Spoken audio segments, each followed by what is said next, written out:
ल आज चाहिँ म तपाईँहरूलाई होइन अब यो खेलाडी लागेको स्टक कसरी पत्ता लगाउने त्यो बताउन जाँदैछु। सुरुमा नेप्से अल्फाको न्युज पोर्टलमा जाने होइन, यस्तो न्युज हुन्छ। यसमा तल गएपछि यहाँनिर भोल्युम अलर्ट भन्ने आउँछ होइन। यो भोल्युम अलर्टमा तल गएपछि फ्लड टर्नओभर होइन, यहाँ गएपछि यस्तै नयाँ इन्टरफेस खोल्छ होइन। नयाँ इन्टरफेस खोलेपछि तपाईँले अब कुन सेक्टरको हेर्न मन छ खेलाडी लागेको छ भनेर होइन, यहाँ आउँछ। यहाँ तपाईँले सेक्टर अब जस्तो हेरौँ, म अब हाइड्रोको गर्छु होइन, हाइड्रो पावर सिलेक्ट गरेँ। अब यहाँ सर्च गरेँ होइन।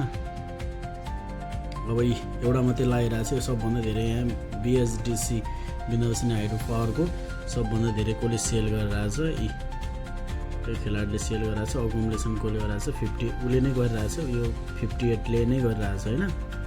88ले धेरै बेचिरहेछ, 58ले एकुमुलेसन गरिरहेछ होइन। यस्तो अब यस्तै नै अब तपाईँले अब सबभन्दा धेरै गरेको नि हेर्न सक्नुहुन्छ होइन। योबाट सबभन्दा धेरै कुन कसले सेल गरेछ भने यहाँबाट हेर्न सक्नुहुन्छ है।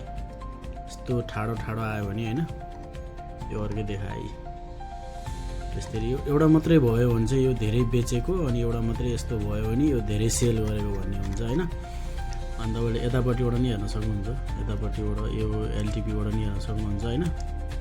यसबाट पनि यसरी जुनमा यस्तो धेरै आउँछ त्यसमा एकुमुलेसन गरेर खेलाडी पछि लगाइरहेको छ भनेर हामीले होइन बुझ्न पनि सकिन्छ।